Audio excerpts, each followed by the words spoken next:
শুভ সকাল, সবাইকে আমন্ত্রণ জানাচ্ছি এখন টিভির স্বাস্থ্য বিষয়ক নিয়মিত আয়োজন আরোগ্য নিকেতনে।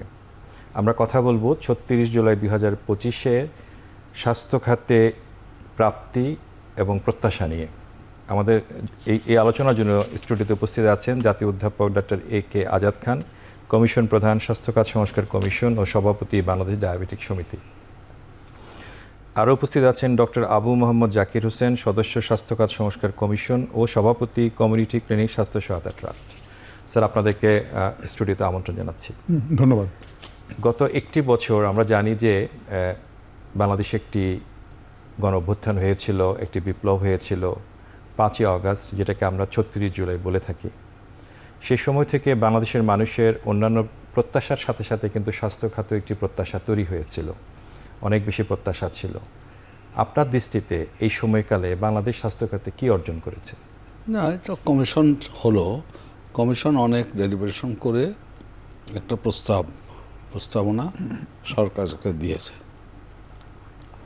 আমরা মনে করি যে আপনিও তো তার মেম্বার ছিলেন, তো আমরা মনে করি এখানে যে দিক নির্দেশনা বা প্রস্তাবগুলো দেওয়া হয়েছে সেগুলো ইনিশিয়েট করলে স্বাস্থ্য খাতের অনেক উন্নত হবে। দুইটি কথা বিশেষভাবে বলবো। একটা হলো যে স্বাস্থ্য খাতটাকে অ্যাডমিনিস্ট্রেটিভ সার্ভিসের আন্ডারে না রেখে এটা আলাদা করে ফেলা একটা, এবং কতকটা বিকেন্দ্রীকরণ করা, এই হলো একটা প্রস্তাব। আর একটা প্রস্তাব ছিল যে আপনার মেডিকেল যে এডুকেশন, সেখানে পোস্টগুলোকে অ্যাগেন্স্ট পোস্ট করা, তাহলে পরে ডিপার্টমেন্টগুলো ডেভেলপড হতো এবং ফুল টাইম লোক নেওয়া, মানে যারা বাইরে প্রাইভেট প্র্যাকটিস করবে না এরকম লোককে যথোপযুক্ত সম্মানে দিয়ে যাতে লোক অ্যাট্রাক্টেড হয়, তাদের নেওয়া মেডিকেল শিক্ষকদের করা। আরেকটি বিশেষভাবে উল্লেখ করতে চাচ্ছি যে আমাদের যে হেলথের বাজেট আছে, সেই বাজেট দিয়েও কমিশন মনে করে যে প্রাথমিক চিকিৎসা ব্যবস্থা এটা সার্বজনীন করা যায়, এটা জনগণের রাইট, গভর্নমেন্টের অব্লিগেশন করা যায়। প্রয়োজনে আলাদা স্বাস্থ্য খাতে সামান্য ট্যাক্স নেওয়া যেতে পারে। এটা আমি বলবো যে প্রধান কথাগুলো। আমি জাকির স্যার কাছে একটু আসতে চাই যে জাকির স্যার আবার কমিউনিটি ক্লিনিক সহায়তা ট্রাস্টেরও চেয়ারপারসন। আপনি বাংলাদেশের পাবলিক হেলথের অনেক পুরনো দীর্ঘ অভিজ্ঞতা সম্পন্ন একজন মানুষ।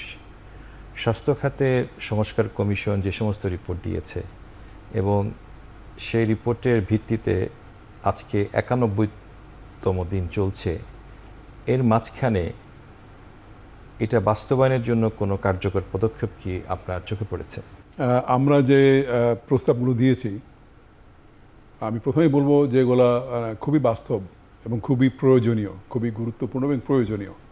এবং আমরা শুধু ওই প্রস্তাবনাগুলোই দিয়েছি যেটা বিশেষত ব্যবস্থাপনার কৌশল, সাংগঠনিক যে অবকাঠামো, বিশেষত এই দুটো জিনিসের উপরে আমরা জোর দিয়েছি। এখানে পরিবর্তন আনার কথা আমরা বলেছি। এখন কিছু কিছু আমরা শুনতে পাই বিচ্ছিন্নভাবে, আমরা খবরে জানতে পারি। যেমন ওই দিন একটা খবর আসলে স্টেন্টের দাম কমানো হয়েছে, এটা কিন্তু আমাদের প্রস্তাবের মধ্যে আছে। কিন্তু রিফর্মের যেটা মৌলিক যে জিনিসগুলো, যে কৌশলটা পরিবর্তন, যেমন আমি যদি ঔষধকে কম দামি দিতে চাই তাহলে আমার কী কৌশল অবলম্বন করতে হবে, আমি যদি সেবাকে প্রাথমিক স্বাস্থ্য যদি বিনামূল্যে দিতে চাই তাহলে আমার যে অর্থায়নের যে ব্যবস্থা ওইটা কিভাবে আসবে, এইগুলো আমরা বলেছি। আমি আপনাকে একটু করতে চাই যে একটা খোলা চিঠি দেওয়া হয়েছিল, সেটা মধ্যে আমিও ছিলাম। ওই খোলা চিঠির কী বিষয়বস্তু ছিল আপনার কি মনে আছে? না, খোলা চিঠিতে যেটা আমরা বলেছি মূলত এটা খুব জেনারিক টাইপের আমরা আমাদের কথাবার্তা বলেছি, অত একবারে খুঁটিনাটি তো ওখানে বলা হয়নি।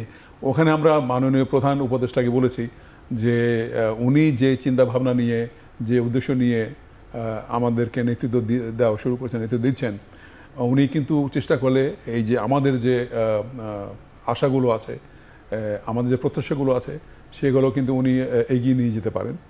এবং এখানে আমাদের আমরা বলেছি যে আমাদের অভিজ্ঞতা থেকে, আমাদের চিন্তাভাবনা থেকে, আমাদের কাজের যে সময় যে ঘাত প্রতিঘাত থেকে আমরা যেগুলো শিখেছি, এগুলো আমরা এখানে প্রয়োগ করেছি। যেমন একটা বলেন যে মূল কি কি ছিল, মনে আছে কি আপনার? যেমন ধরুন আপনার যে অবকাঠামোটা আছে, একটা আমরা বলেছি যে আপনার এখানে যে অ্যাকাউন্টেবিলিটি যেটা আছে, জবাবদিহিতা, এটা এখন বর্তমানে কিন্তু আসলে কার্যকরী না, এবং কার্যকরী না হওয়ার কারণ আছে। এই জন্য আপনারা এই জন্য স্বাস্থ্য আমরা খাত বলছি একটা স্বাস্থ্য কমিশন করা দরকার। কমিশন করার প্রস্তাব এটা শুধু স্বাধীন এটা একটি শুধু স্বাস্থ্য জবাবদিহি না, খাত। জবাবদিহিতা বিভিন্ন ক্ষেত্রে জবাবদিহিতা, যখন যদি কাউকে প্রমোশন দিতে হয়, কাউকে যদি নিয়োগ করতে হয়, কাউকে যদি আপনার পুরস্কৃত করতে হয়, তাহলে কমিশনের আমরা একটা কিন্তু ওভারসাইট স্বাস্থ্য মন্ত্রণালয়ের অধীনে এরকম অসংখ্য কমিটি বিভিন্ন সময় দেখেছি, ও সাংশন করেছে, কিন্তু তাতে জবাব দিতে নিশ্চিত হয়নি। না কিন্তু না, আপনার কোভিডের জন্য এখানে 40টা কমিটি করা হয়েছে। এখানে পার্থক্যটা কি? না, এটা হলো কমিশন যেটা হবে, কমিশনের একটা মানে আমরা যেটা ইংরেজিতে বলি it has teeth, it will have teeth, এটা কিন্তু কামড়ে ধরতে পারবে, যেটা ওগুলোতে ছিল না। এটার একটা বিশেষ বৈশিষ্ট্য হলো যে এটা আসলে সরকার প্রধানের কাছে জবাবদিহি করবে, এটা কিন্তু স্বাস্থ্য মন্ত্রণালয়ের কাছে না, জবাবদিহি এটা করবে না। সুপ্রা মিনিস্ট্রিয়াল একটা body। মানে এটাকে হাইয়েস্ট প্রায়োরিটি দিয়ে করতে হবে, তা না হলে এটা হবে না। আপনাদের প্রধান উপদেষ্টার কাছে কেন যেতে হলো সেটা কি একটু বলবেন? প্রধান উপদেষ্টাই কিন্তু এই কমিশন তৈরি করেছেন, সুতরাং আমরা তার কাছেই যাব, এটাই স্বাভাবিক। এবং মন্ত্রণালয়ে আমরা কথাবার্তা বলেছি ব্যক্তিগতভাবে, কিন্তু যিনি প্রধান, যিনি এটাকে গঠন করেছেন, তাকেই এটাকে আসলে এগিয়ে নিয়ে যেতে হবে। বিশেষ করে প্রাথমিক স্বাস্থ্যসেবা বিনামূল্যে দেওয়া, বাধ্যতামূলক করা, বিশেষ করে রেফারেল, এগুলোর কথা বলেছেন। এবং এটা আমি এখানে একটু কথা বলি, বিনামূল্যে দেওয়ার জন্য যে আর্থিক সংস্থা সেটা কীভাবে হবে সেটা আমরা বলেছেন, এবং যে অবকাঠামো দরকার এটাকে বাস্তবায়নের জন্য, সেই অবকাঠামোর কথা আপনাকে আরেকটা প্রশ্ন করতে চাই যে এই কথাটা প্রায় লোকজন বলে থাকেন, বিভিন্ন মিটিংয়ে আলোচনা হচ্ছে, ইদানিং এই গত কয়েকদিন আগে আলোচনা হয়েছে। পয়েন্টটা হলো যে প্রয়োজন যখন থাকে তখন আইনের দোহাই দিয়ে অপেক্ষা করার সুযোগ থাকে না, যে অর্ডিন্যান্স হবে, নিয়ম হবে, তারপর করতে হবে, এই জিনিসগুলো থাকে না।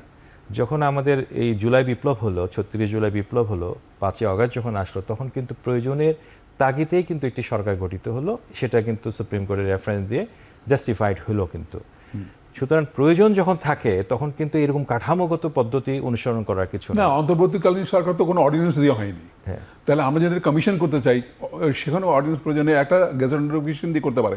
আমাদের যে কমিশনটা হয়েছে এটা তো গেজেট নোটিফিকেশনে হয়েছে। কারেক্ট স্যার, আপনাকে যেটা জানতে চাচ্ছি, আপনিও কিন্তু প্রধান উপদেষ্টাকে একটি চিঠি দিয়েছেন। আমার মনে আছে যে আমরা যখন প্রধান উপদেষ্টার ওখানে গেছি 5ই মেতে এটা জমা দেওয়ার জন্য, মাননীয় প্রধান উপদেষ্টা কিন্তু আপনার সাথে যেইভাবে আচরণ করেছেন সম্মানের সাথে, যেটা আমি পার্সোনালি খুব গ্র্যাটিফাইড। আপনি প্রফেসর এ কে আজাদ খান জাতীয় অধ্যাপক হিসেবে আপনাকে যে সম্মান করেছেন, উনি যেভাবে কথা বলেছেন যে আপনি যে ওখানে গেছেন এই কারণে আপনার সাথে দেখা হয়েছে, এই দায়িত্বটা পাওয়ার কারণে, তো আমরা যারা এই কমিশনের মেম্বার ছিলাম তারা কিন্তু আসলে কিন্তু মানসিকভাবে অনেক শান্তি পেয়েছি যে এটা একটা বিশাল অর্জন। কিন্তু প্রধান উপদেষ্টা ওই মিটিংয়ে কিন্তু বলেও দিয়েছিলেন যে এগুলো ইমপ্লিমেন্ট করার জন্য দ্রুততার সাথে, কিন্তু আজকে 90 দিন পার হয়ে গেল, তারপর কিন্তু হয় নাই। তারপর কিন্তু আপনি এটা চিঠি দিলেন যে প্রধান উপদেষ্টার কাছে, এবং ওখানে আপনি দেখা করতেও বললেন, এবং আপনি এটাও বললেন যে স্বাস্থ্য মন্ত্রণালয়ের মধ্যে আপনাকে কখনো যোগাযোগ করেনি, ডাকে নেই, অফিসিয়ালি কোনো মিটিং করার কথাও বলেনি। কিন্তু এই যে আপনি দিয়েছেন বা স্বাস্থ্য মন্ত্রণালয় আপনাকে অফিসিয়ালি ডাকেনি, এই বিষয়টাকে আপনি কীভাবে দেখছেন? না, আমি দেখি কিন্তু খুব সোজাভাবেই, কারণ আমি এটা মনে করি না যে আমরা যে রিপোর্ট দিয়েছি সেই রিপোর্টটা প্রধান উপদেষ্টার দৃষ্টি আকর্ষিত হয় না, তা আমি মনে করি না। কারণ উনি তো যখন আসলেন তখন ওটা কারসারি লোক নিয়েই বললেন যে এটা খুব ভালো রিপোর্ট হয়েছে এবং এটা যা ইমপ্লিমেন্ট করা যায় তাড়াতাড়ি করতে বলে দিলেন।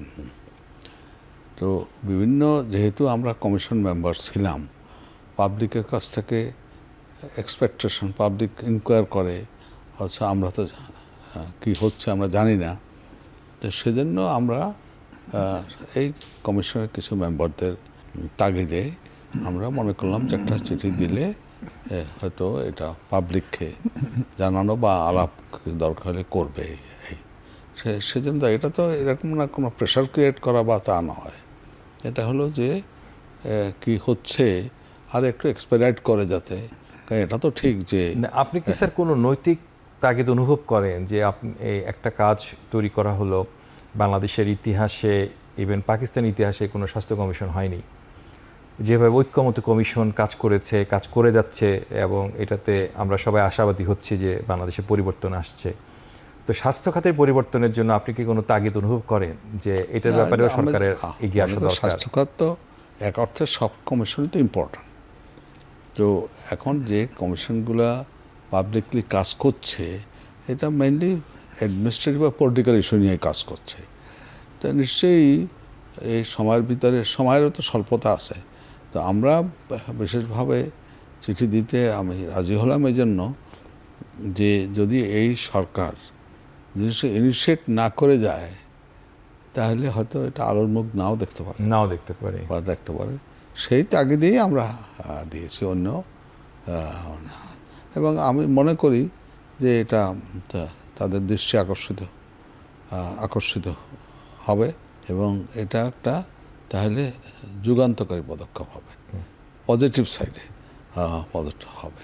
নৈতিক তাগিদের কথা যেটা আপনি বললেন, দেখুন আমাদের তো, আপনাদের মনে থাকবে আমাদের কমিশনের রিপোর্টটা জমা দেওয়ার সময় এই কথাটা আমি বলেছি যে আমাদের কমিশন মেম্বাররা সবাই খুব অন্তর দিয়ে ফিল করছে, তারা এই বিষয়ে জ্ঞানী এবং তারা এই বিষয়ে পড়াশোনা চালিয়ে গেছে হচ্ছে, এবং অ্যাট টাইমস অনেক ডিবেট হয়েছে। অ্যাট টাইমস এটাও বলেছি, debate at Times hot debate হয়েছে, বাট ইন দ্য শেষে আমরা একটা কনসেনসাসে আসতে পারছি। তখন একটা উদাহরণ বলি, সবাই তো বলছে যে রেফারেল সিস্টেম। স্যার আমরা একটা বিরতি নিয়ে আবার আসছি।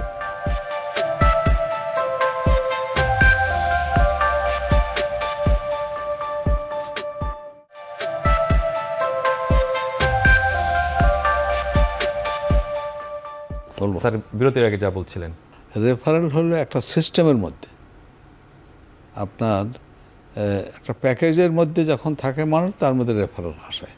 তা না হলে আপনার অসুখ হয়েছে, আপনার রেফার না করলে একজনে দেখবে না, তো না। আপনি যদি ওই প্যাকেজের মধ্যে থাকেন তাহলে রেফারেল ছাড়া আপনি ওই দেখালে আপনাকে পয়সা দিয়ে দেখাতে হবে, যদি আপনি প্রাইভেট এন্টারপ্রাইজ হন।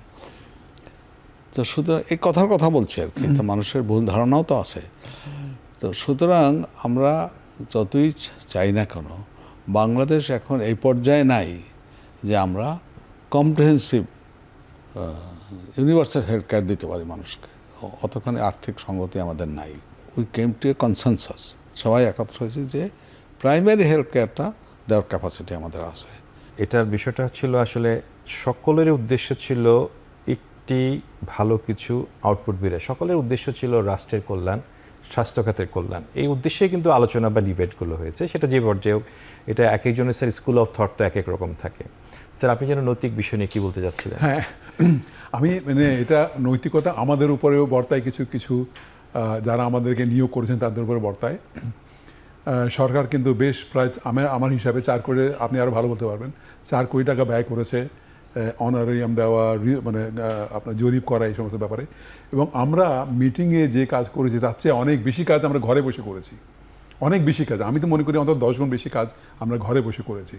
হোমওয়ার্ক তো করতে হয়েছে অনেক, তো এইগুলো লেখা হয়েছে, বারবার ঘষা মাজা করা হয়েছে, চিন্তা করা। এমনও হয়েছে যে আমি তো শেষের 2 সপ্তাহ রাতে ঘুমোতেও পারি নাই স্যার। হ্যাঁ, তো এই জন্য আমাদের মধ্যে একটা আর্জ আছে যে আমরা যে পরিশ্রমটা করলাম, এটা আমরা যেটা জনগণকে দিতে চাই, সরকারকে দিতে চাই, জনগণের ভালোর জন্য, জনগণের স্বাস্থ্যের উন্নয়নের জন্য, তো সেটা যদি বাস্তবায়িত হয় তাহলে আমরা খুব সন্তুষ্ট হব, খুব আনন্দ পাবো আমরা। ঐক্যমত কমিশন পলিটিক্যাল বিষয় নিয়ে কথা বলছে, কিন্তু স্বাস্থ্যকে কি আপনি পলিটিক্যাল মনে করেন না?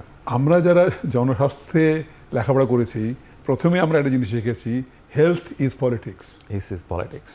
স্বাস্থ্যকে রাজনৈতিক এজেন্ডাতে রেখেছে, যেমন একটা ইন্দোনেশিয়া, তাতে কিন্তু ইন্দোনেশিয়ার একটা ব্যাপক পরিবর্তন, স্বাস্থ্য খাতে কিন্তু পরিবর্তন এসছে। এবং আরেকটা হলো যে থাইল্যান্ডের আমরা দেখেছি যে এটাও কিন্তু রাজনৈতিক এজেন্ডার মধ্যেই এসেছিল। তো স্বাস্থ্য খাতকে রাজনৈতিক এজেন্ডায় অগ্রাধিকার দিলে কী লাভ স্যার? বিশেষ করে স্থানীয় সরকার যে প্রতিষ্ঠান আছে থাইল্যান্ড বা ইন্দোনেশিয়াতে, তাদের হাতে কিন্তু ব্যবস্থাপনা আছে।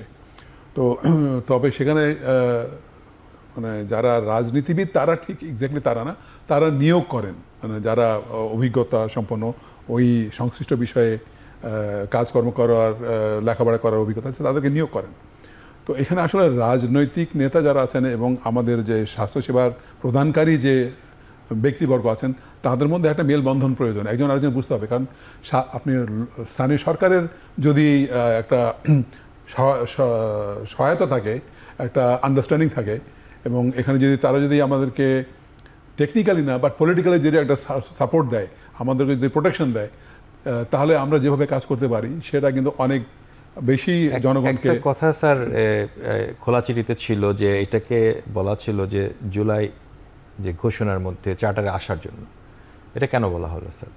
ও এটা আসলে যেহেতু আমাদের হাতে আর সময় বেশি নাই, তো আমরা চেয়েছি অন্তত কারণ আমি ডিবেটটা তুললাম কেন, স্যার বলছেন যে ঐক্যমত্যের কমিশনের কথাগুলো রাজনৈতিক, কিন্তু স্বাস্থ্য তো একটা বিশাল রাজনৈতিক এজেন্ডা।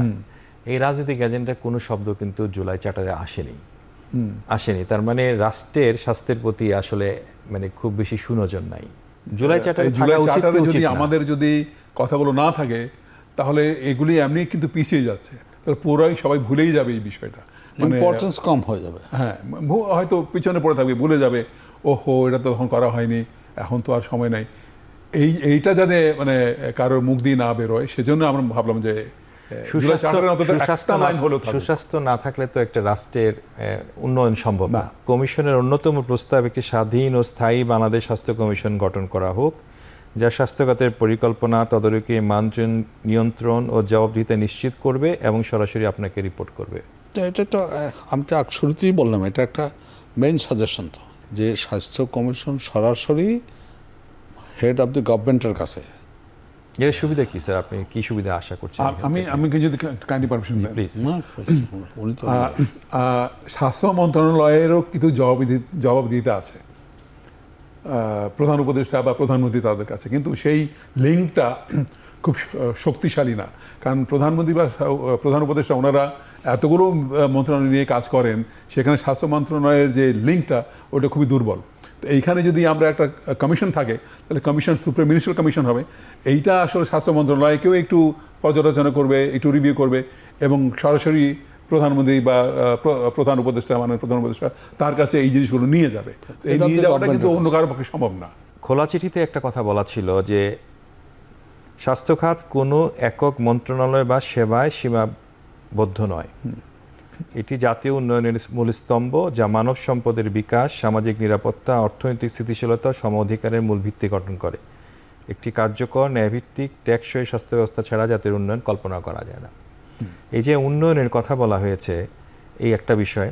আরেকটা বিষয় হলো যে একগুচ্ছ গভীর কাঠামোগত দুর্বলতা, শাসন ব্যবস্থার বিচ্যুতি, প্রাতিষ্ঠানিক স্বচ্ছতার অভাব এই অগ্রযাত্রাকে বারবার ব্যাহত করছে। আপনি কি গত এক বছরের মধ্যে এরকম কোনো ইনফরমেশন দেখেছেন যে এই যে বিগত সময়ের অনিয়ম, দুর্নীতি এই সম্পর্কে কিন্তু আপনাদের রিপোর্টে কোনো কিছু আছে? কিছু তো অবশ্যই আছে।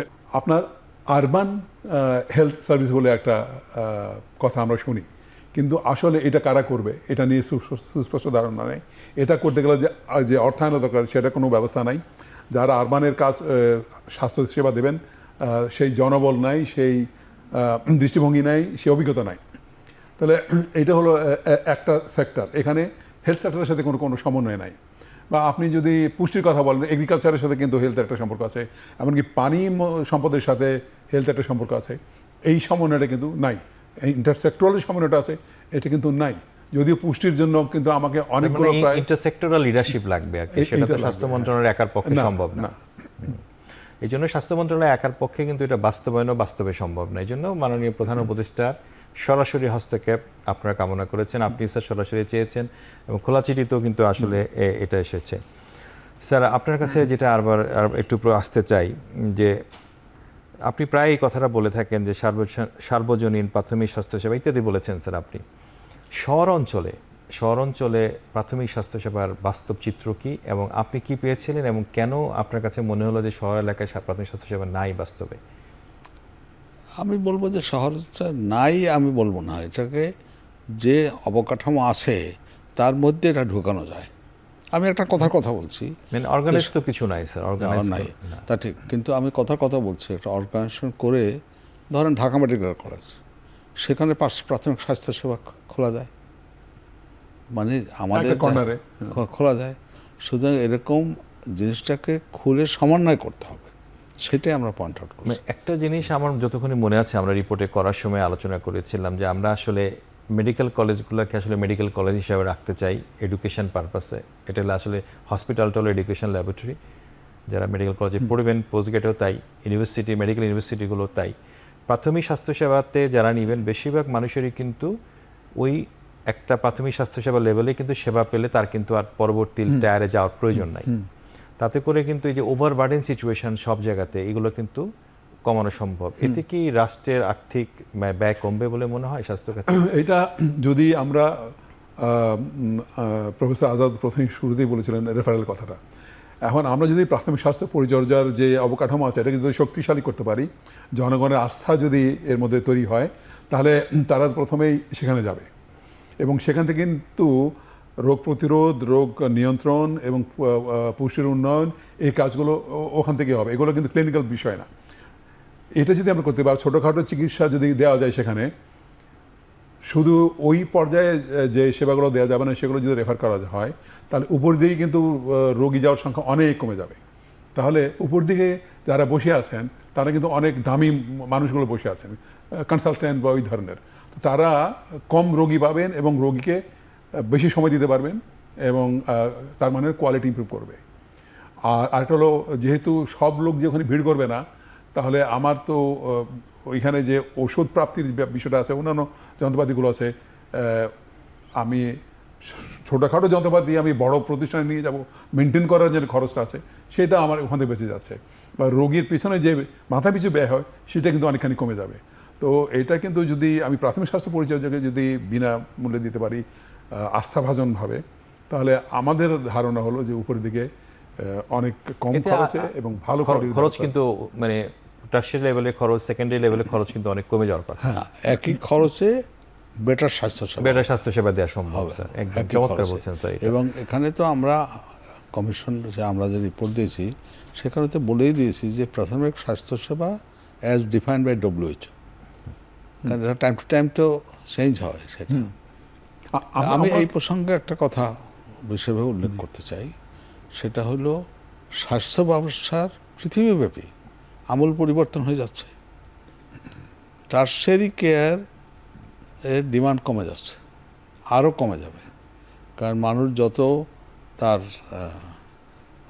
স্বাস্থ্য সুরক্ষা করতে শিখবে, ডিজিজ প্রিভেনশন করতে শিখবে, তাতে তাদের টার্সিয়ারি কেয়ার সেন্টার যাওয়ার প্রয়োজনীয়তাই কমে যাবে। তাই না? স্যার একটা ছোট্ট বিরতি নিয়ে আবার আসছি।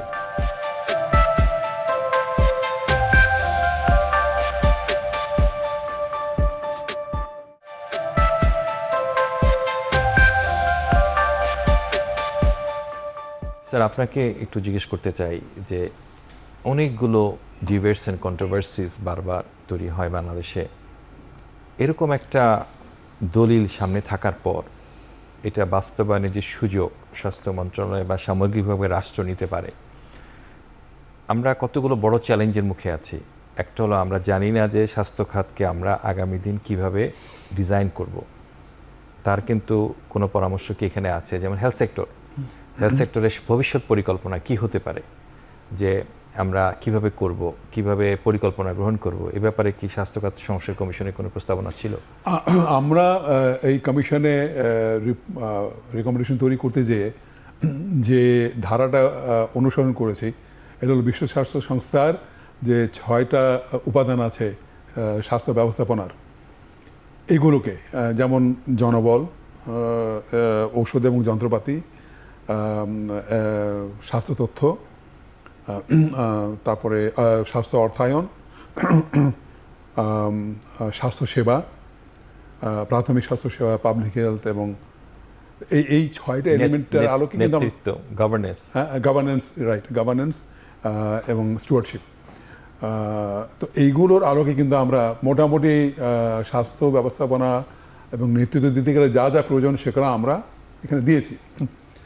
এখন কথা হলো, এগুলো যারা বাস্তবায়ন করবেন তাদেরকে বুঝাতে হবে, যে ব্যাখ্যা করতে হবে কেন এগুলো আমরা এখানে এভাবে বলছি, কারণ আমাদের অভিজ্ঞতার ওনাদের অভিজ্ঞতা একরকম না। তো তা এই ব্যাখ্যার জন্য আসলে আমাদেরকে মুখোমুখি বসার প্রয়োজন আছে, একটা কমন প্ল্যাটফর্মের দরকার আছে। ওই কমিশনে যে এই 6 জন আছেন, 6টা কমিশন, তাদেরকে নিয়ে তো সরকার এই কাজটা কন্টিনিউয়াসলি গত 5-6 মাস ধরে করছেন। তার এটা কেন করছেন? করার কারণটা হলো ওনারা এই বিষয়ের সাথে যুক্ত ছিলেন, এই বিষয়ে অভিজ্ঞতারা, সেটাই তো মূল কারণ নাকি স্যার? না, চিন্তা ভাবনা করতে হয়েছে তো অনেক। আমরা তো বিভিন্ন জায়গায় বিভিন্ন সময় বিভিন্ন ধরনের চিন্তা ভাবনার মধ্যে ব্যস্ত থাকি, কিন্তু যখন ফোকাস কোনো চিন্তা ভাবনার মধ্যে আমরা থাকি তো সেটা তো একটু অন্যরকম, তো সেটাকে তো ব্যবহার করার প্রয়োজন আছে। সেটা ঠিক আছে, মানে হেলথ ইন অল পলিসিস বলে একটা কথা আমরা প্রায় WHO সংবিধানে আছে, অন্যান্য জায়গাতে আছে। এটা আসলে কি মিন করে, বা এটার সাথে আমাদের কোনো সম্পর্ক আছে কিনা স্বাস্থ্য সংস্কার কমিশনের রিপোর্টের সাথে? ওই যেটা আমি আগে বলেছিলাম, হেলথ ইন অল পলিসি মানে অন্যান্য সেক্টরের যে পলিসি, অন্যান্য সেক্টরের যে পলিসি, ওইখানে হেলথের একটা, স্বাস্থ্যের একটা উপাদান থাকতে হবে, একটা অঙ্গ থাকতে হবে, যেটা এমনকি নিরাপদ পানি, কৃষি, মৎস্য, গবাদি পশু, শিক্ষা, এখানে সবখানে কিন্তু স্বাস্থ্যের একটা উপাদান থাকতে হবে, যাতে করে স্বাস্থ্য জিনিসটাকে ওই সেক্টরগুলো ভালো করে বুঝতে পারে এবং সে অনুযায়ী কিন্তু একটা সমন্বয় করতে পারে। এই জন্যই বলা হচ্ছে। তার অর্থ হলো কি, মানে এটা ইন্টারমিনিস্ট্রিয়াল একটা বিষয় এবং সবাইকেই আসলে এই জন্যই প্রধান উপদেষ্টার দরকার বা সরকার প্রধানের দরকার, নাহলে এই নেতৃত্বটা দিতে পারবে না। এটা তো বড় সমস্যা। আরেকটা প্রস্তাবনা ছিল আমাদের মনে আছে, আমার যে বাংলাদেশ হেলথ সার্ভিস, এই যে কাঠামোগত পরিবর্তন, স্বাস্থ্যসেবাকে আঞ্চলিকভাবে নিয়ে যাওয়া, উপজেলা, ডিস্ট্রিক্ট, বিভাগ পর্যায়ে, এই প্রস্তাবনাটা ভিত্তি কি বা কেন এইটা আমরা দিয়েছি? আমরা যেটা বলি যে the wearer knows where the shoe is pinching.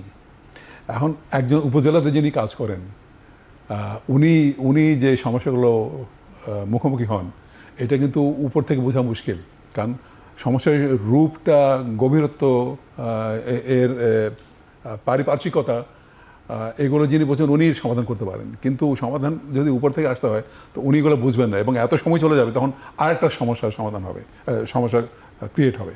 এই জন্য আমরা প্রথমেই বলছি বিকেন্দ্রীকৃত করতে হবে, উপজেলা থেকে নিয়ে একেবারে বিভাগ পর্যন্ত, জেলা পর্যন্ত। তো এইটা একটা বলা হয়েছে। আরেকটা বলা হয়েছে যে এখন যে স্বাস্থ্যসেবা দেওয়া হচ্ছে, এটা কিন্তু যারা নেতৃত্ব দেন মোটামুটি ওনারা ক্লিনিশিয়ান। এখন অনেকে মনে করেন ডাক্তার হওয়া মানে জনস্বাস্থ্য বিশেষজ্ঞ হয়ে যাও, ব্যাপারটা এরকম না। কিন্তু আমি তো 49 বছর ধরে কাজ করছি, আমি স্পষ্ট দেখতে পাই পার্থক্যটা, অনেকে হয়তো দেখতে পান না। তাহলে এখানে আমাদের যে অবকাঠামোগত যে পরিবর্তনটা আছে সেখানে দরকার। যেমন আপনি যদি সেখানে কি প্রস্তাবনা দিয়েছেন সেটাতে চলে আসি। হ্যাঁ, যে প্রাথমিক স্বাস্থ্য পরিচর্যা যদি দিতে হয় আমাকে, তাহলে আমাকে কিন্তু জনস্বাস্থ্যের একটা অবকাঠামো থাকতে হবে, এবং এটা আমাদের প্রস্তাব আছে। এবং ক্লিনিশিয়ান যারা আছেন তারা ক্লিনিক্যাল সার্ভিস, ডায়াগনস্টিক সার্ভিস এগুলো দেবেন। ওনারা এটা করবেন না। আমাকে আছে যদি বলে আপনি যে সার্জারি করেন, একটা অপারেশন থিয়েটারে, আমি পারবো না, সে আলোচনার দরকার নেই, কারণ আমরা তো সে রিপোর্ট দিয়েছি সে ব্যাপারে। তার মানে আমরা 3টা কাঠামোর কথা বলেছি, কারণ এখানে সোজা পাবলিকের জন্য বোঝার জন্য আমি বলছি, এই যে পাবলিক হেলথ বা প্রাথমিক স্বাস্থ্য, এটাও একটা স্পেশালিটি না। এটা তো দেয়া হয়েছে আমাদের রিপোর্টের মধ্যে দেওয়া হয়েছে। আমি রিসেন্টলি যখন আপনার মনে আছে যে আমি স্বাস্থ্য সংস্কার কমিশনের কাজ চলাকালীন সময় আমি সিঙ্গাপুর যাই, সিঙ্গাপুর মিনিস্ট্রি অফ হেলথের সাথে আমরা মিটিং করি, জেনা হসপিটালের সাথে মিটিং করি। এই বিষয়গুলো নিয়ে কথা হচ্ছিল যে আসলে একটা মিসকনসেপশনের মধ্য দিয়ে বাংলাদেশ আসলে যাচ্ছে। যে বেসিক মিসকনসেপশন হলো যে যার কাজ যেটুকু, তার কাজ সেটুকু করা, এটা কিন্তু এই হসপিটাল ম্যানেজমেন্টের সার্ভিসের প্রধান কিন্তু একজন ক্লিনিশিয়ানই হবেন। সিঙ্গাপুর কিন্তু এই মডেলটাই ফলো করে, তারা কিছু ম্যানেজমেন্ট এক্সট্রা ট্রেনিং করে, কিন্তু ওইটা কিন্তু সাধারণত সিঙ্গাপুরে পাবলিক হেলথের লোক হন না। যে হসপিটালের চিফ কিন্তু হসপিটালে একজন ক্লিনিশিয়ানই হন, যিনি ম্যানেজমেন্টের উপরে, তাকে প্রথম থেকে ম্যানেজমেন্টের ট্রেনিং দিয়ে দেওয়া হয়। এটা কিন্তু সিঙ্গাপুরের মডেলটা কিন্তু এটা স্যার অনেক দেশে আছে, অস্ট্রেলিয়াতে আছে, কিন্তু এটা তো ঠিক যে হসপিটাল অ্যাডমিনিস্ট্রেশন, এবং তারা দেখেছে তারা স্যার 2টো মডেল সিঙ্গাপুরে ফলো করেছে। একটা হয়েছে যে ক্লিনিশিয়ান যাদেরকে ম্যানেজমেন্ট ট্রেনিং দিয়েছে, আরেকটা হলো যারা সরাসরি নন ক্লিনিশিয়ানদেরকে দিয়েছে। দেখা গেছে যে যারা ক্লিনিশিয়ান যে গ্রুপটাতে কাজ করেছে তাদের সার্ভিস কোয়ালিটি সব কিছু মানে অনেক স্ট্যান্ডার্ড হয়েছে। পেশেন্ট সার্ভিস যেটা, সেটা ক্লিনিশিয়ানদের একটা অ্যাডভান্টেজ হয় নলেজের জন্য, তাই তো, কিন্তু তারা ওই লাইনে আবার স্পেশালাইজ হয়ে যায়। হ্যাঁ। ম্যানেজমেন্ট অফ দ্য ওই জন্য স্যার হসপিটাল। সিঙ্গাপুরে একেবারে একদম প্রথম থেকে যখন একটা জুনিয়র থাকে ক্লিনিশিয়ান জাস্ট পাস করলো তখন থেকে তাকে কিন্তু ম্যানেজমেন্টের উপর আলাদা করে ট্রেনিং দেওয়া হয়। সেটা এক্স্যাক্টলি ওই সেটাই। ক্যাডারের মধ্যেই চলে যায় তারা। হ্যাঁ হ্যাঁ ওইভাবেই প্রথম, না আলাদা ক্যাডার হয় না, মানে আমি ক্যাডার বলতে মানে ওই ক্যাডার সার্ভিস কথা বলছি না, একটা ধারা আর কি। একটা ধারা দেয়। ওই জিনিসগুলো কিন্তু আলাদা আলাদা করা যায়। তাহলে কিন্তু আমাদের যেমন এখানে প্রস্তাবনা যে পাবলিক হেলথকে টোটালি সুন্দর করে আলাদা করা, যে এই প্রস্তাবগুলো তো আমরা মনে তাড়াতাড়ি করে ফেলতে পারতাম, তাই না স্যার? এটা সিম্পলি একটা গেজেট নোটিফিকেশন করা যায়, তাই না স্যার? হ্যাঁ। স্যার আপনার কি কোনো আরো মেডিকেল অ্যালাইড এডুকেশন একটা থাকলো, ক্লিনিক্যাল অ্যান্ড টেকনিক্যাল সার্ভিস একটা থাকলো, পাবলিক হেলথ একটা। আপনার কি স্যার মনে হয় যে সরকারের যেহেতু অনেক সময় কম, খুব দ্রুততার সাথে কি কিছু করা যায় যে পুরো বিষয়গুলো যেগুলো আমরা করতে পারি বা করা যায় সেগুলো যাচাই বাছাই করে একটা সিঙ্গেল অর্ডিন্যান্সের মাধ্যমে কিন্তু আমরা এটা বাস্তবায়ন করবো, এই কথা কি বলা সম্ভব? ইনিশিয়েট তো করাই উচিত।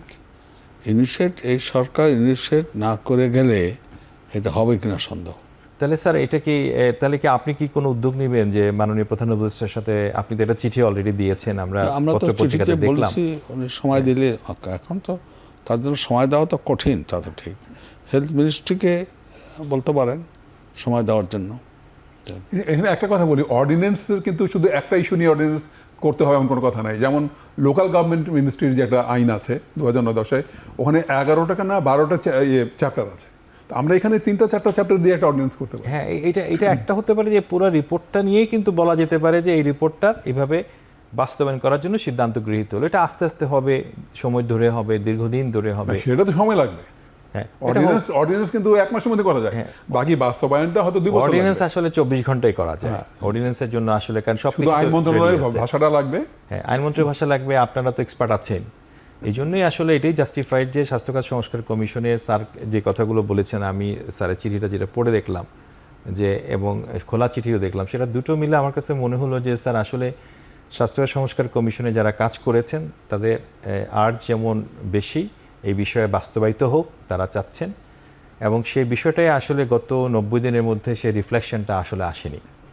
এবং স্বাস্থ্য খাত সংস্কার কমিশনে কিন্তু স্যার আপনাকে একটা মেডিকেল এডুকেশন নিয়ে একটা বিষয় বলি, যেমন মেডিকেল ইউনিভার্সিটি সকল ইউনিভার্সিটিগুলো কিন্তু আসলে ইউনিভার্সিটি গ্র্যান্টস কমিশনের মাধ্যমে কিন্তু নিয়োগপ্রাপ্ত হন, ভিসি ভাইস সব কিছু কিন্তু টিচাররা, কিন্তু একমাত্র মেডিকেল ইউনিভার্সিটিগুলো কিন্তু স্বাস্থ্য মন্ত্রণালয়ের মাধ্যমে নিয়োগপ্রাপ্ত হন। কিন্তু এখন এখানে একটা প্রশ্ন দেখা দিয়েছে যে স্বাস্থ্য খাতে যে বিষয়টা গুরুত্বপূর্ণ, স্বাস্থ্য খাতের সার্ভিসগুলো হ্যাম্পার হচ্ছে, এখানে রাজনীতির অবস্থানটা কি হবে বা কতখানি রাজনীতি করতে পারবে যারা চিকিৎসক? আপনার কি মনে হয় স্যার? দেখুন, একটা তো হলো যে আগেই বলেছেন আপনারা যে এই জনস্বাস্থ্য বা স্বাস্থ্য দেওয়া এটা তো রাজনৈতিক অঙ্গীকারী, রাজনীতির অংশই তো। এখন আমরা যখন বলি রাজনীতি, পার্টিজান রাজনীতির কথা বলি, সেটাতে চাকরি করাকালীন বা এরপরে থাকার সময় সেটাতে ইনভলভ হলে পার্টিজান হয়ে যাবে, সেটা হওয়া উচিত নয়। না, আপনারা কি স্যার এমনিতে, আচ্ছা বাইদি ভাই একটা আলোচনা যে আপনারা এই রিপোর্ট তৈরি করার সময় কোনো রাজনৈতিক দলের সাথে কথা বলেছিলেন কিনা বা কাদের সাথে কথা বলেছিলেন? না, সে তো আপনিও ছিলেন, তো আমরা তো তখন এই দেশে যা প্রধান রাজনৈতিক দলগুলো আছে সবার সাথেই তো কথা বলছি আমরা। তাদের মেডিকেল অ্যাসোসিয়েশন আছে, তাদের সাথে বসেছি, তাদের সাথেও বসেছে, এবং তারা আমি তো নিজে ব্যক্তি খুবই আশ্চর্যান্বিত হচ্ছে যে তারা প্রিপেয়ার্ড হয়ে আসছিল, কিন্তু তারা তাদের কমিটির মিটিং করে প্রিপেয়ার্ড হয়ে আসছে। বিএনপি যেমন তাদের স্থায়ী কমিটিতে আলাপ আলোচনা করে আসছে, এবং আলোচনা করে আমি প্রস্তাব দিয়েছে। আরও বলছি যে সব পার্টি কিন্তু বলেছে হেলথের বাজেট বাড়ানো দরকার, আমরা আসলে করব বলেছে, কিন্তু বলেছে। এবং আমি আপনাদের হয়ে বলেছিলাম যে আপনারা যা বলছেন এটা কিন্তু রেকর্ডেড হয়ে যাচ্ছে, কারণ আমরা কমিট করছি, এটা কিন্তু পাবলিককে আমরা বলবো যে আপনারা কমিট করেছেন, রিপোর্টে থাকবে, রিপোর্টে আছে তো আমাদের। একটা বিরতি নিয়ে আবার আসছি।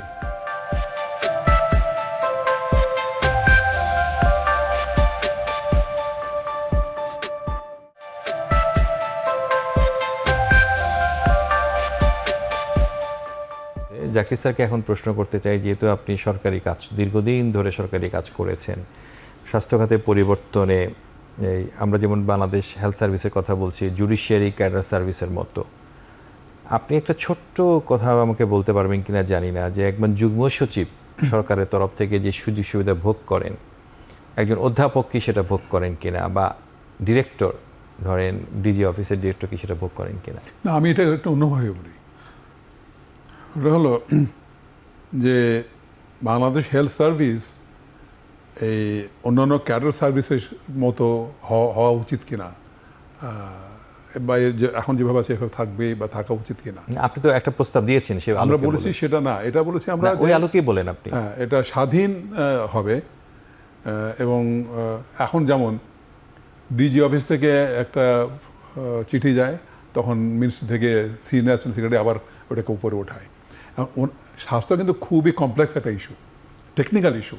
এখানে কিন্তু জেনারেল এডুকেশন যারা নিয়ে আসেন তারা এটা বোঝার কথা না, এবং যারা স্বাস্থ্যের লেখাপড়া করেন 5 বছর, 1 বছর ইন্টার্নশিপ, তারপর অন্যান্য পাবলিক হেলথে লেখাপড়া করেন, এগুলো কিন্তু ভিন্ন রকমের।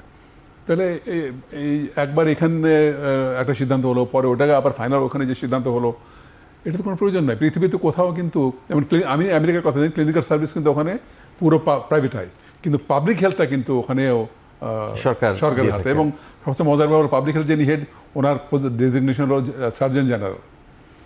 তো পৃথিবীর সব দেশেই, মানে উন্নত দেশগুলোতে কিন্তু পাবলিক হেলথ জিনিসটা কিন্তু সরকারের হাতে। পৃথিবীর সবচেয়ে ভালো স্বাস্থ্য ব্যবস্থা হলো ইউকে এখন পর্যন্ত ranking A.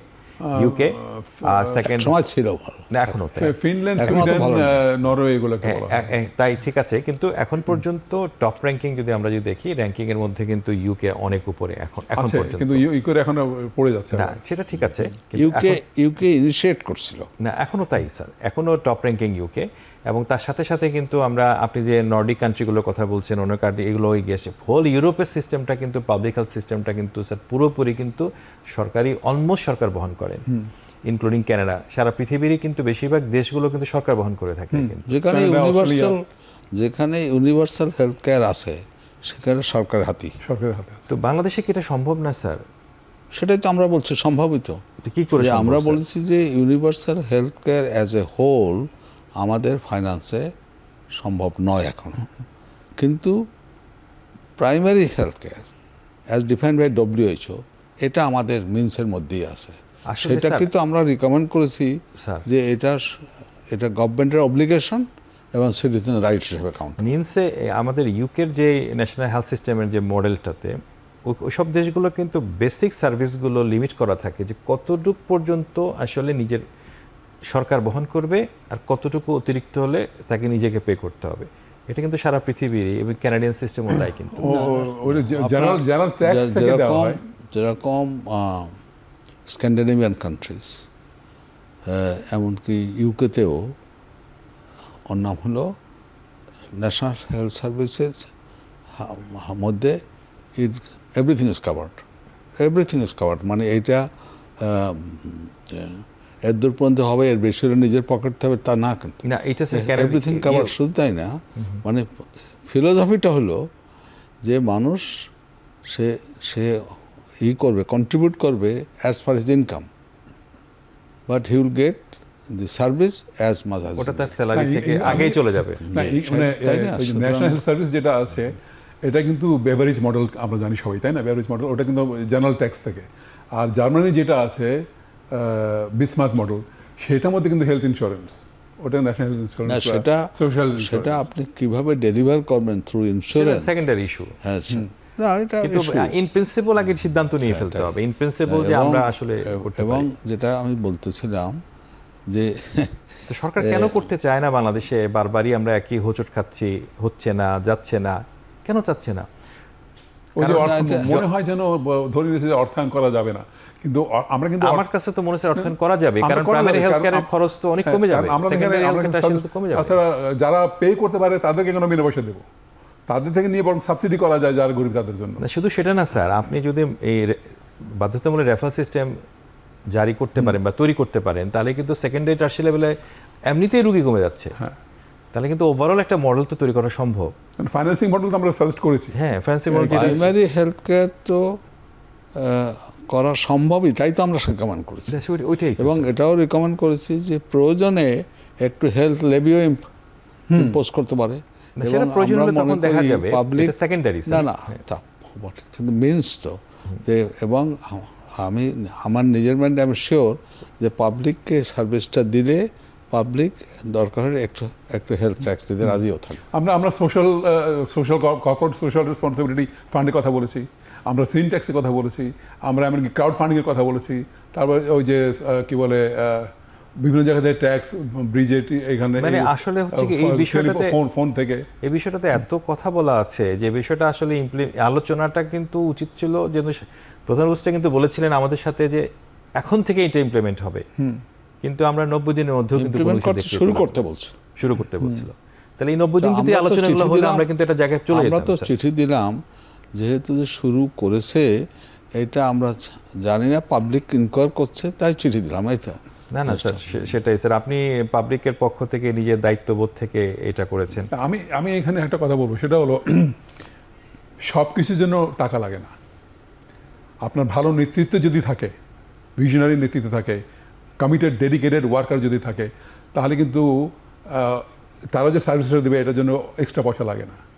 Quality of service, সব কোয়ালিটি অফ সার্ভিসের জন্য পয়সা লাগে না, কিছু কিছু লাগে, ইনিশিয়ালি লাগে, কিন্তু এটার কমিটমেন্টটা, ডেডিকেশনটা, এইটা। আর যদি কিছু কিছুর জন্য আপনার টাকা লাগবে, কিন্তু সব আপনার কোয়ালিটি এবং কাভারেজ বাড়াতে গেলে টাকা লাগতে পারে, কিন্তু কোয়ালিটি বাড়াতে গেলে সব কিছুর মধ্যে টাকা লাগবে তা না, যদি একটু ওই ব্যবস্থাটা থাকে।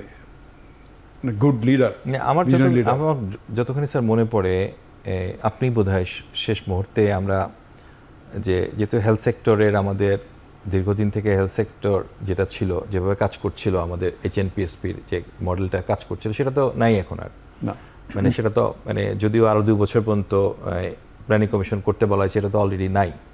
তো সেই ক্ষেত্রে কিন্তু আপনি একটা বিকল্প প্রস্তাবনার কিন্তু এখানে কথা বলেছিলেন, মনে আছে কি স্যার? আপনি আমি বলেছি আসলে এই যে HPNSP যে সেক্টর ওয়াইড ম্যানেজমেন্টটা অপারেশন প্ল্যানের মাধ্যমে, এটা হয়েছিল কেন? এটা হয়েছিল যে যিনি লাইনের ডাইরেক্টর, ওই লাইনে সমস্ত কর্মগুলো উনি কোঅর্ডিনেট করবেন, উনি লিড করবেন। এখানে একজন প্রজেক্ট ডাইরেক্টর, ওখানে একজন প্রজেক্ট ডাইরেক্টর, কিন্তু রিলেভেন্ট টু দিস পারসন, ওর কোনো কন্ট্রোল নাই। এই জন্যই আমরা এটা করেছিলাম। এখন আমরা যেটা সার্চ করেছি যে ঠিক আছে প্রজেক্ট হোক, কিন্তু প্রজেক্টগুলো কোঅর্ডিনেট করবেন কিন্তু যিনি প্রজেক্টের লাইনের ডিরেক্টর উনি করবেন, অন্যরা এটাকে ডেপুটি ডাইরেক্টর, অ্যাসিস্ট্যান্ট ডাইরেক্টর তাকে ইমপ্লিমেন্ট করবেন। আমরা আপনাদের দুজনকে স্যার অনেক ধন্যবাদ আজকে ধন্যবাদ আমাদের ডাকার জন্য। একটা ইম্পর্টেন্ট ইস্যু তো আলাপ করবো, খুবই ইম্পর্টেন্ট একটা ইস্যু আলাপ। সেটা হলো যে আশা করি যে মাননীয় প্রধান উপদেষ্টা আমাদের এই অনুষ্ঠান দেখার পরে এটাকে বিশেষ গুরুত্ব দিবেন, বা ওনারা অফিস কার্যালয়ে বিশেষ গুরুত্ব দিবেন, এবং পাশাপাশি স্বাস্থ্য ও পরিবার কল্যাণ মন্ত্রণালয়ে গুরুত্ব দিবেন বলে আশা করি। সেই হিসাবে জনগণের স্বাস্থ্যের ব্যাপারে আমাদের যে উদ্দেশ্য, যে পরিশ্রম, সেটা কাজে লাগবে। আপনাদের সবাইকে ধন্যবাদ। ধন্যবাদ।